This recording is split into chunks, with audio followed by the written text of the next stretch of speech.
Assalamualaikum warahmatullahi wabarakatuh. Kami dari kelompok 7 yang beranggotakan saya sendiri, Lulu Ainia, dengan NIM A1D521060 sebagai pemateri pertama, dan rekan saya Romlatun dengan NIM A1D52159 sebagai pemateri kedua.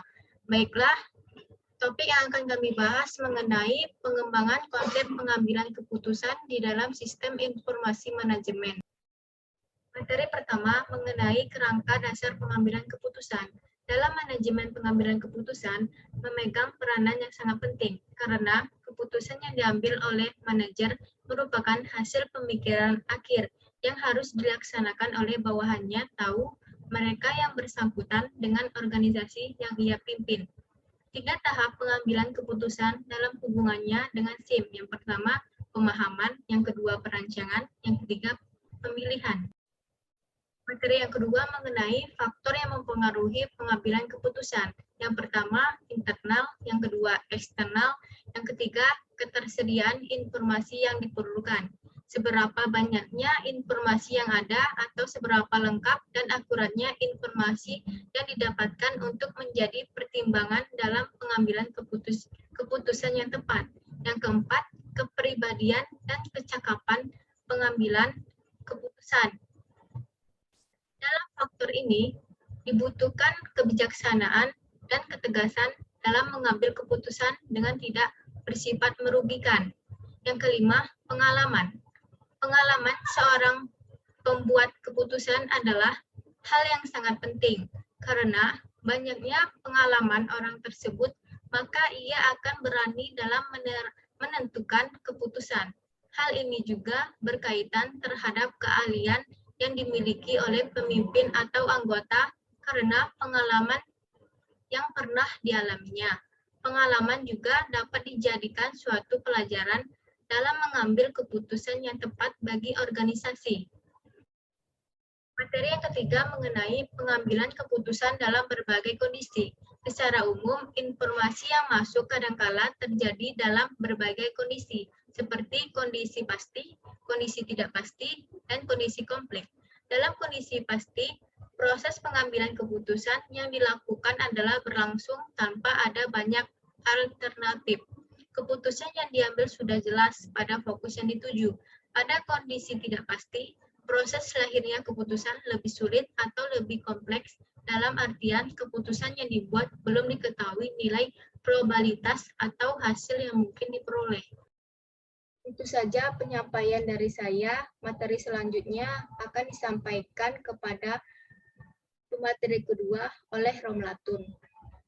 Assalamualaikum warahmatullahi wabarakatuh. Saya Romlatun dengan nomor induk mahasiswa A1D521059. Saya dari program studi Administrasi Pendidikan, Fakultas Keguruan dan Ilmu Pendidikan. Di sini saya sebagai pemateri kedua yang akan menyampaikan materi selanjutnya yang sudah dijelaskan oleh Lulu Ainia. Baik, materi selanjutnya, tingkat-tingkat pengambilan keputusan. Pengambilan keputusan berkisar dari sangat rutin dan baku atau terprogram sampai kompleks atau tidak dapat diprogram. Untuk maksud klasifikasi, maka pada dasarnya ada 3 tingkat pengambilan keputusan. Yang pertama yaitu pengambilan keputusan tingkat strategi. Pengambilan keputusan strategi dicirikan oleh sejumlah besar ketidakpastian dan berorientasi ke masa depan. Yang kedua, pengambilan keputusan taktis. Pengambilan keputusan taktis berhubungan dengan kegiatan jangka pendek dan penentuan sumber daya untuk mencapai tujuan. Yang ketiga, pengambilan keputusan teknis. Pada tingkat teknis, standar-standar ditentukan oleh output bersifat deterministik atau sifatnya menentukan. Pengambilan keputusan teknis adalah suatu proses yang dapat menjamin bahwa tugas-tugas spesifik dapat dilaksanakan dalam cara efektif dan efisien. Baik, yang selanjutnya, peran sistem informasi manajemen dalam pengambilan keputusan. Sesuai dengan tujuannya, sistem informasi manajemen diharapkan mampu membantu setiap orang yang membutuhkan pengambilan keputusan dengan lebih tepat dan akurat.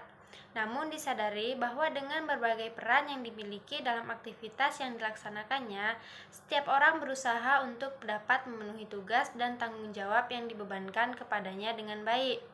Ada alasan penting mengapa manajemen membutuhkan sistem pendukung yang mampu untuk meningkatkan pengambilan keputusannya.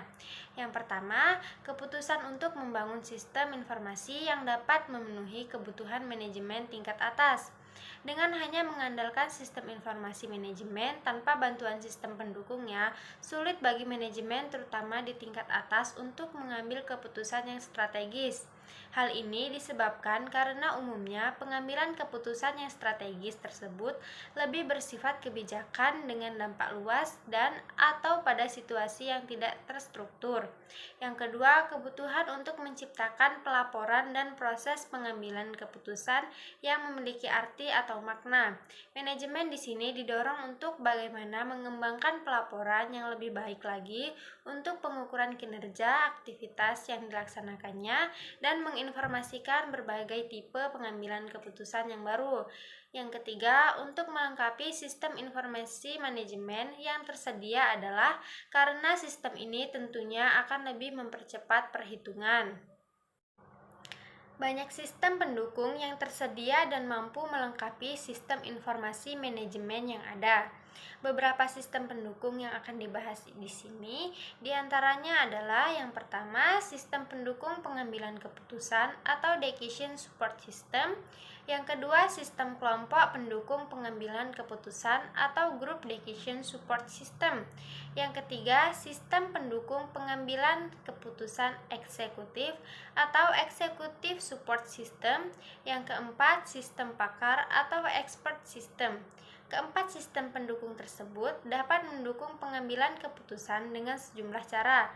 Sistem pendukung ini dapat dengan diotomatis melakukan prosedur-prosedur pengambilan keputusan tertentu. Baik, mungkin hanya itu saja materi dari kelompok 7. Saya akhiri. Wassalamualaikum warahmatullahi wabarakatuh.